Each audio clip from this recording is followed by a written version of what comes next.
आज के इस लेक्चर में हम 11वीं क्लास की गणित की प्रश्नावली नंबर 6.1 के सवाल नंबर 21 से सवाल नंबर 26 तक हल करेंगे। तो यहाँ पे सवाल नंबर 21 है, रवि ने पहली 2 एकक परीक्षा में 70 और 75 अंक प्राप्त किए हैं। वह न्यूनतम अंक ज्ञात कीजिए जिसे वह तीसरी एकक परीक्षा में पाकर 60 अंक का न्यूनतम औसत प्राप्त कर सके। यानी उसने 2 परीक्षाएं देती है। पहली परीक्षा में 70 अंक उसने प्राप्त किए हैं, दूसरी में 75 अंक प्राप्त किए हैं। अब सवाल ये है कि वो तीसरी परीक्षा में कम से कम कितने अंक प्राप्त करे कि उसका औसत जो है वो कम से कम 60 अंक हो।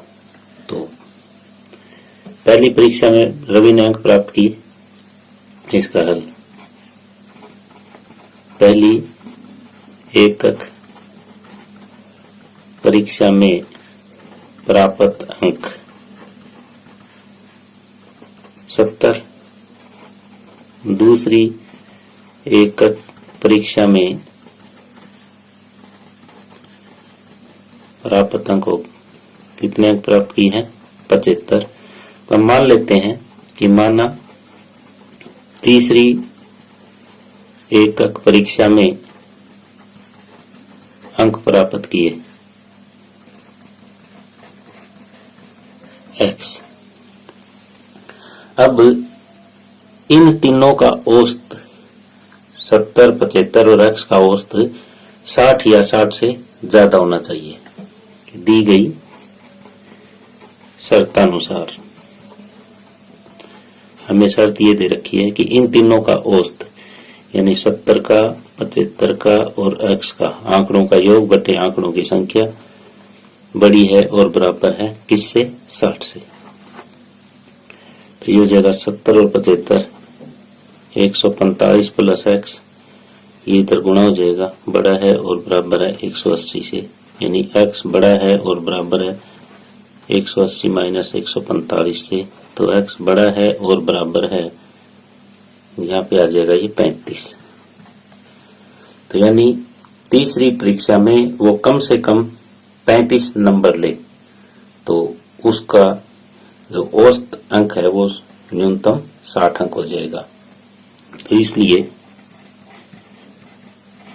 रवि को कम से कम 35 अंक तीसरी एकक परीक्षा में चाहिए ताकि उसका न्यूनतम औसत 60 अंक हो जाए। तो इस सवाल में हमें ये दे रखा था, 2 एकक परीक्षाओं के नंबर दे रखे थे और उनका न्यूनतम औसत दिया हुआ था। हमें तीसरी एकक परीक्षा के अंक निकालने थे ताकि न्यूनतम औसत जो है वो 60 अंक हो जाए। तो हमने शर्त में इस तरह से दिखाया यहाँ पे कि इधर से तीनों जो हमारी परीक्षाएं थी उनका औसत निकाल लिया और वो औसत किससे बड़ा और बराबर होना चाहिए था? 60 से। तो इस तरह से हमने x का निर्धारण कर दिया कि ये 35 या उससे बड़ा होना चाहिए। तो इस तरह से रवि को कम से कम तीसरी एकक परीक्षा में 35 अंक की आवश्यकता है ताकि उसका जो औसत है वो न्यूनतम 60 अंक हो जाए। 22वां सवाल है, किसी पाठ्यक्रम में ग्रेड ए पाने के लिए एक व्यक्ति को सभी 5 परीक्षाओं जिसमें से प्रत्येक 100 अंक की है में 90 या अधिक अंक का औसत प्राप्त करना चाहिए। यदि सुनीता के प्रथम 4 परीक्षाओं में प्राप्त अंक 87, 92, 94 और 95 हो तो वह न्यूनतम अंक ज्ञात कीजिए जिसे 5वीं परीक्षा में पाकर सुनीता A ग्रेड प्राप्त कर सके। तो ये बिल्कुल 21वें सवाल की तरह है। 21वें सवाल में जैसे हमें 2 परीक्षाएं पहले दे रखी थी, तीसरे में क्या प्राप्त करे कि उसका जो औसत है वो न्यूनतम 60 हो जाए। तो यहाँ पे हमें 4 परीक्षा दे रखी है और 5वीं परीक्षा में वो कम से कम क्या अंक प्राप्त करे कि उसका जो औसत स्कोर है वो 90 या उससे अधिक हो जाए। तो पहली 4 परीक्षा में उसके अंक हम लिख लेते हैं। पहली 4 परीक्षाओं में सुनीता के अंक ये है 87, 92, 94 और 95।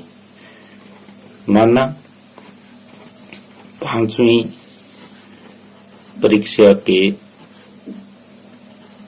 प्राप्त अंक हम मान लेते हैं x। अब ये दे रखा है कि ये 4 परीक्षाएं तो ये और 5वीं ये, इनका औसत 90 अंक या इससे अधिक हो तो दी गई शर्त अनुसार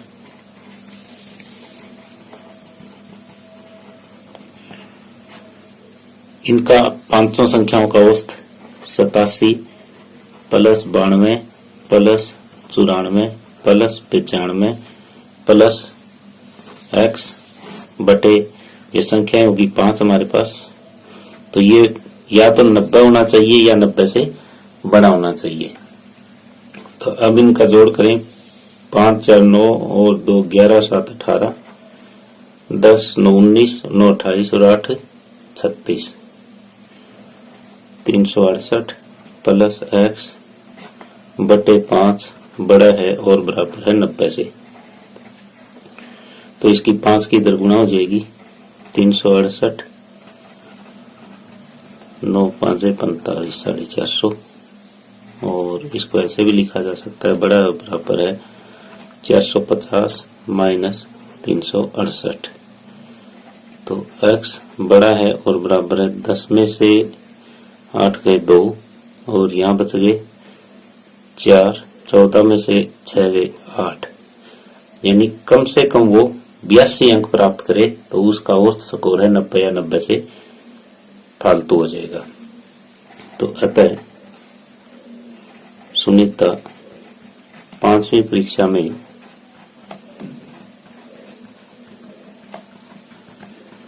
कम से कम 82 अंक प्राप्त करें ताकि उसका औसत 90 अंक या अधिक हो जाए। तो उसको कम से कम 5वीं परीक्षा में 82 अंक प्राप्त करने पड़ेंगे। तो सवाल नंबर 21 और 22 बिल्कुल सेम एक जैसे ही थे। तो इस तरह से 22वां सवाल कंप्लीट होता है। आगे 23वां सवाल है 10 से कम क्रमागत विषम संख्याओं के ऐसे युग्म ज्ञात कीजिए जिनके योगफल 11 से अधिक हो। तो हम 2 विषम संख्याएं इस तरह से मान लेते हैं जो क्रमागत हो। माना 2 क्रमागत विषम संख्याएं, एक x ले ली और दूसरी x प्लस 2 ये ले ली, लेकिन ये दोनों ही 10 से छोटी है, यानी x 10 से छोटा है और x प्लस 2 भी 10 से छोटा है। तो इसका मतलब x 10 माइनस 2 से छोटा है, तो x छोटा है 8 से। तो इन दोनों में जिस तरह से हम कंबाइन करना चाहें तो ये आ जाएगा x छोटा है 8 से। तो एक कंडीशन तो ये आ गई हमारे पास, ये पहली शर्त थी। पहली शर्त अनुसार अब दूसरी शर्त क्या कहती है कि इनका योगफल 11 से अधिक नहीं होना चाहिए। जो हमने ये 2 क्रमागत विषम संख्याएं मानी है, इनका जोड़ 11 से अधिक न हो और कोई भी संख्या 10 से बड़ी ना हो। तो दूसरी शर्त अनुसार दूसरी शर्त ये कहती है कि इनका जोड़ यानी x प्लस 2 वो 11 से अधिक हो, बड़ा है 11 से।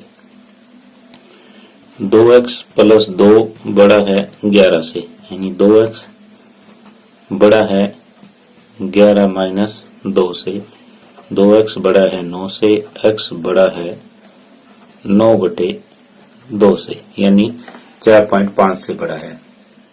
तो x ऐसा हो जो विषम भी हो, 4.5 से बड़ा भी हो और 8 से छोटा भी हो। तो इसकी शर्त क्या आ गई? समीकरण असमीका 1 व 2 से। तो यहाँ पे क्या आ जाएगा? x 9/2 से तो बड़ा होना चाहिए और 8 से छोटा होना चाहिए, साथ में ये विषम भी होना चाहिए। तो 9/2 से पहली बड़ी विषम संख्या, तो x के संभावित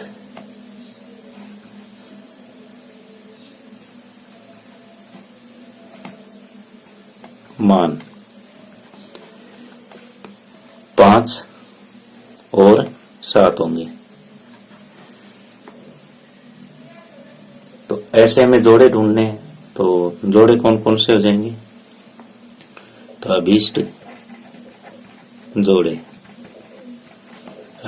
ये हो जाएंगे 5 और 5 से अगली संख्या जो विषम हो 7, और दूसरा x की जगह अगर 7 ले लें तो इसका जोड़ भी 11 से अधिक है, इसका जोड़ भी 11 से अधिक है। लेकिन हम x की वैल्यू 5 और 7 को छोड़ के और नहीं ले सकते, क्योंकि ये x की वैल्यू है वो 9/2 और 8 के बीच में होनी चाहिए, साथ में विषम भी होनी चाहिए। तो इस तरह से ये दो जोड़े बने 5 7 और 7 9। आगे 24वां सवाल है, क्रमागत सम संख्याओं के ऐसे युग्म ज्ञात कीजिए जिनमें से प्रत्येक 5 से बड़े हो तथा उनका योगफल 23 से कम हो। अब की बार क्रमागत सम संख्याओं के युग्म देखने हैं। तो हम क्रमागत सम संख्याओं का युग्म मान लेते हैं कि एक तो x है और दूसरा x प्लस 2 है।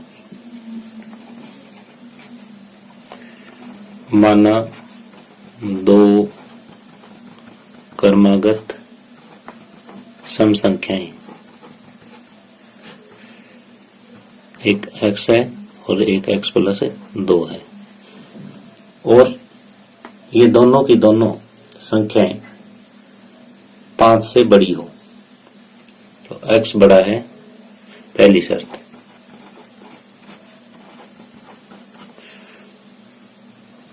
जब छोटी वाली संख्या ही हम 5 से बड़ी दिखा देंगे तो इसको दिखाने की जरूरत नहीं है। पहली शर्त ये कहता है कि x बड़ा है 5 से, कि दोनों सम संख्याएं 5 से बड़ी है, और इसको हम नंबर 1 देके छोड़ देते हैं। अब दूसरी शर्त क्या है?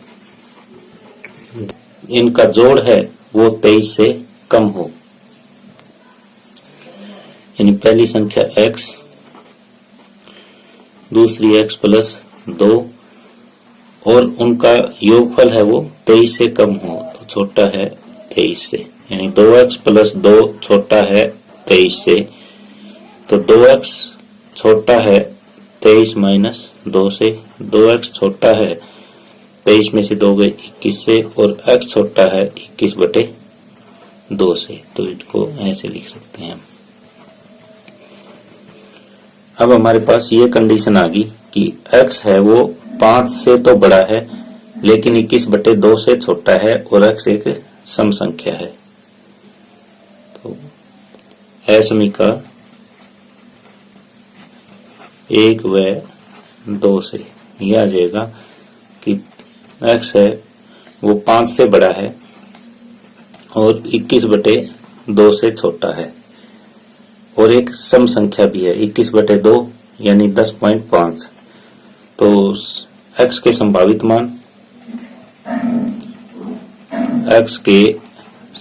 मान, ये हो जाएंगे 5 से बड़ी सम संख्या 6, 8 और 10, ये 3 हो जाएगी। तो ऐसे अतः अभीष्ट हल कौन कौन से हो जाएंगे? अतः अभीष्ट हल जैसे 6 और 6 में 2 जोड़ेंगे 8, पहला युग्म यह आया। दूसरा 8 में 2 जोड़ेंगे 10, तीसरा युग्म यह आया 10 और 10 में 2 जोड़ेंगे 12। ये देखो तीनों के तीनों सम संख्याओं के क्रमागत सम संख्याओं के युग्म है और दोनों के दोनों 5 से बड़ी है और इनका जोड़ है वो 23 से कम है। तो इस तरह से ये हमारे पास 3 युग्म बने, 6 8, 8 10 और 10 12। तो हमें सवाल नंबर 23 और 24 में 2 कंडीशन दे रखी थी, एक तो भी अक्स किससे बड़ा है और एक अक्स किससे छोटा है। हमने ये 2 चीजें निकाली कि अक्स जो है वो किस संख्या और किस संख्या के बीच में है, साथ में वो संख्या कौन सी है, सम है या विषम है। इसके हिसाब से पहले हमने संभावित मान ज्ञात किए और फिर इसके अभीष्ट हल ज्ञात कर दिए। 6.1 का 25वां सवाल है, एक त्रिभुज की सबसे बड़ी भुजा सबसे छोटी भुजा की 3 गुणी है तथा त्रिभुज की तीसरी भुजा सबसे बड़ी भुजा से 2 सेंटीमीटर कम है। सबसे छोटी भुजा की न्यूनतम लंबाई ज्ञात कीजिए जबकि त्रिभुज का परिमाप न्यूनतम 61 सेंटीमीटर हो। तो हमें यहाँ एक त्रिभुज मिली है और उसका न्यूनतम परिमाप मिला है। तो हम यहाँ पे इस तरह से मानते हैं कि जैसे ये कोई त्रिभुज है, ये सबसे छोटी भुजा है, ये मान लिया हमने, ये सबसे छोटी भुजा है, ये सबसे बड़ी है और ये तीसरी भुजा है। अब सबसे छोटी भुजा यानी उसको x मानेंगे हम, क्योंकि यहाँ पे दे रखा है कि एक त्रिभुज की सबसे बड़ी भुजा सबसे छोटी भुजा की 3 गुणी है। तो सबसे छोटी भुजा हमने x मान ली, तो सबसे बड़ी भुजा इससे 3 गुणी हो जाएगी। और तीसरी भुजा सबसे बड़ी भुजा से 2 सेंटीमीटर कम है, तो ये तीसरी भुजा सबसे बड़ी भुजा तो 3x थी, इससे 2 कम है, ये माप है। और इसका परिमाप वो न्यूनतम 61 सेंटीमीटर है। तो परिमाप या तो 61 है या 61 से बड़ा है। तो इसको ऐसे लिखेंगे कि माना छोटी भुजा बराबर x सेंटीमीटर, तो सबसे बड़ी भुजा कितनी हो जाएगी, सबसे बड़ी भुजा ये सबसे छोटी भुजा की 3 गुना है, तो 3x सेंटीमीटर हो जाएगी। और तीसरी भुजा सबसे बड़ी भुजा से ये 2 सेंटीमीटर कम है, तो ये आ जाएगा। अब त्रिभुज का परिमाप क्या होता है कि तीनों भुजाओं का योग होता है। तो दी गई शर्तानुसार ये हो जाएगा तीनों भुजाओं का योग 3x - 2 बड़ा है और बराबर है 61 से, क्योंकि इसका परिमाप न्यूनतम 61 का मतलब या तो 61 के बराबर है या 61 से बड़ा है। तो यहाँ पे हो जाएगा x + 3x 4x और 3 7x - 2 बड़ा है बराबर है 61 से। दोनों तरफ 2 जोड़ देंगे तो इधर तो 7x रह जाएगा और बड़ा है और बराबर है 61 + 2 63 से। तो अब दोनों तरफ पॉजिटिव संख्या से हम भाग भी दे सकते हैं। तो दोनों तरफ 7 से अगर भाग दें तो इधर तो x बच जाएगा, बड़ा है और बराबर है 63/7। x बड़ा है और बराबर है 7 में 63। तो इसका मतलब सबसे छोटी भुजा की जो कम से कम लंबाई है वो 9 सेंटीमीटर आई। तो अतः सबसे छोटी भुजा की न्यूनतम लंबाई या न्यूनतम माप 9 सेंटीमीटर होना चाहिए। इस तरह से हमने ये सवाल 25वां हल किया। आगे 26वां सवाल है, एक व्यक्ति 91 सेंटीमीटर लंबे बोर्ड में 3 लंबाइयां काटना चाहता है। दूसरी लंबाई सबसे छोटी लंबाई से 3 सेंटीमीटर अधिक है और तीसरी लंबाई सबसे छोटी लंबाई की दुगनी है। जैसे हम मान लेते हैं कि ये बोर्ड है और एक ये लंबाई होगी, एक ये लंबाई होगी, एक ये लंबाई, ये 3 लंबाइयां हैं। ये पहली लंबाई यहाँ से यहाँ तक, ये दूसरी लंबाई यहाँ से यहाँ तक और तीसरी लंबाई यहाँ से यहाँ तक। ये 3 लंबाइयां काटना चाहता है। तो दूसरी लंबाई सबसे छोटी लंबाई से 3 अधिक है। हम मान लेते हैं सबसे छोटी जो है वो 1 सेंटीमीटर है, तो दूसरी लंबाई से 3 फालतू हुई और तीसरी लंबाई सबसे छोटी लंबाई की दुगनी है। तीसरी लंबाई ये वाली सबसे छोटी लंबाई की दुगनी है, तो ये आया। तो ये सबसे छोटी लंबाई, उसके बाद ये दूसरी लंबाई और ये तीसरी लंबाई।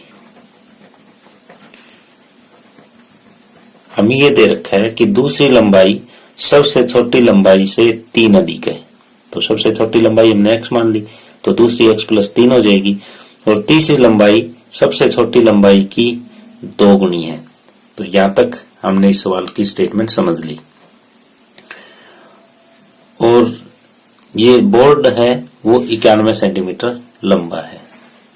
सबसे छोटे बोर्ड यानी सबसे छोटे टुकड़े की संभावित लंबाई क्या है यदि तीसरा टुकड़ा दूसरे टुकड़े से कम 5 सेंटीमीटर अधिक लंबा है। तो दूसरा टुकड़ा तीसरे टुकड़े से कम 5 सेंटीमीटर अधिक लंबा है। तो दूसरी कंडीशन हम यहां से ज्ञात कर लेंगे। तो पहली ये लिख लेते हैं। सबसे पहले माना सबसे छोटे टुकड़े की लंबाई बराबर x सेंटीमीटर। तो दूसरे टुकड़े की लंबाई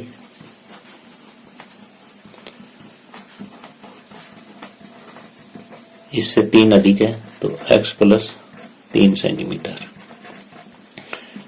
और तीसरे टुकड़े की लंबाई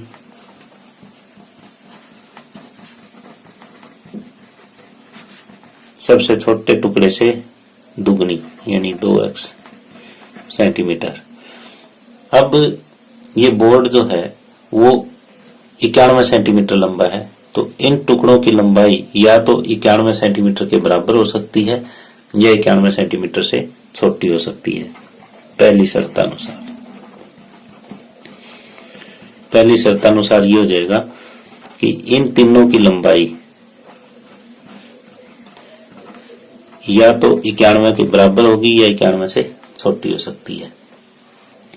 तो ये हो जाएगा x plus x 2x 2x और 2x 4x प्लस 3 छोटा है और बराबर 91 से। 4x छोटा है बराबर है, दोनों तरफ 3 घटा देंगे तो 91 माइनस 3।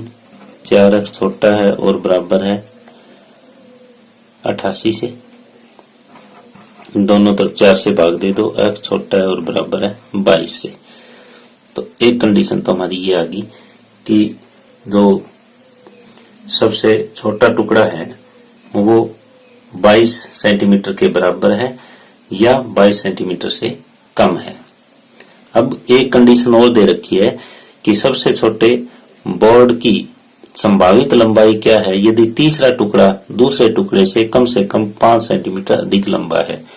तो दूसरी शर्त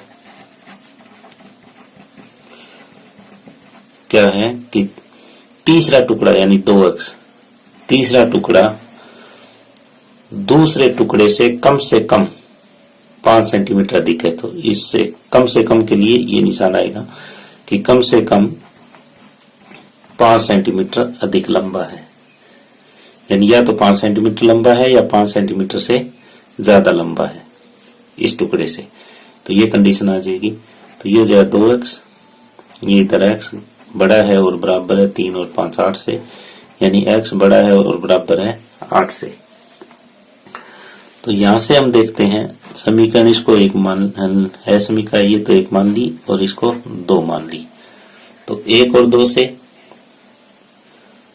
1 व 2 से क्या हो जाएगा हमारे पास कि x है वो 8 से बड़ा और बराबर है लेकिन 22 से छोटा और बराबर है। तो x की ये कंडीशन आ गई कि 8 से बड़ा और बराबर और 22 से छोटा और बराबर। इसका मतलब ये हुआ कि जो सबसे छोटा बोर्ड है वो 8 सेंटीमीटर से लेके 22 सेंटीमीटर का हो सकता है। कि अतः सबसे छोटे टुकड़े की लंबाई 8 या 8 से अधिक व 22 या 22 से कम सेंटीमीटर लंबाई का होगा। यानी 8 से 22 तक की 8 से 22 सेंटीमीटर तक की लंबाई का ये टुकड़ा हो सकता है। तो इस तरह से हमारा ये 26वां सवाल कंप्लीट होता है और ये एक्सरसाइज 6.1 भी कंप्लीट होती है। तो कृपया इस चैनल को आगे बढ़ाने के लिए लाइक करें, शेयर करें और सब्सक्राइब करें। धन्यवाद।